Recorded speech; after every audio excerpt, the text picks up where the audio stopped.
समस्तांको press the Lord नमस्कार।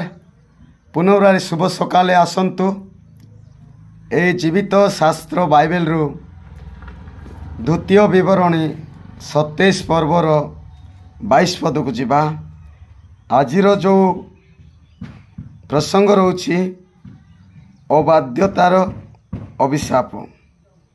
अबाध्य हेबा लोक मान को पाप करवा लोक मान को अभिशाप अछि।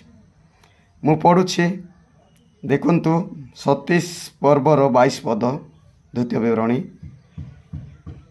जे कहीं अपना भगिनी अर्थात अपना पितृकन्या कि अपना मातृकन्या संगे शयन करे से शापग्रस्त हो। तोइरे समस्त लोक मंडली लोक कहबे आमेन।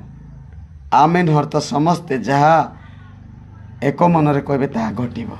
प्रिय लोक माने आज अबाध्यतार पाप सेटा शापग्रस्त बा अभिशाप आनी दिए। सेतिपाई जागृत हंतु, पाप ठारू पृथक रुहंतु।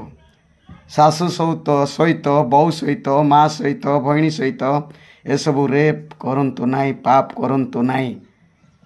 सेक्सुअली पावर बढ़ी बोली सब दुष्ट आत्मारू पूर्ण हंतु नाई। निजे सुधरंतु, कंट्रोल हंतु। या अबाध्यर अभिशाप निज शरीर मध्य पूर्ण करी मरिबे आउ नरकर जीवन काटिबे।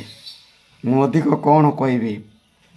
मिछ, माया, पाप, लवी, क्रोधी, व्यभिचार ए सब ठार सावधान हुंतु। अबाध्यता हुंतु नहीं, बाध्य हुंतु। एटा भूल, प्रभुंक दृष्टि रे भूल बोली निजे जानी नंतु। समग्र पृथ्वीर समस्त जाति विजाति सजाति पाप ठारू सावधान हुंतु। एही प्रकार भगुनी माँ सासु मान को कौनसी व्यभिचार रे मने मने सुधा भावंतु नहीं। सावधान है आज ठारू आपने केयरफुल हुंतु। मो जो बाइबल रू आपण मानक शिक्षा दउची, मो निजर शिक्षा दउ नहीं। हेई पारे मनीष पापी आ जेते बेले पाप रू आमे मुक्त होइछु आउ थरे पाप आड़ को जानतो नहीं। सबुठारु पृथ्वी रे व्यभिचार समस्ते करबा पई इच्छा करंती। आउ ता एक आकर्षण अति सरल अति मीठा लागे बोली भावंती। मात्र शेष समय रे एक अबाध्यतार अभिशाप है विनष्ट है नरक जीवन काटिबे। प्रिय लोक माने समस्ते ए बाइबल रु जा शिक्षा सुनियछ सावधान हंतु आ उद्धार पांतु। प्रभु आपण मान को आशीर्वाद करंतु। धन्यवाद। आमेन।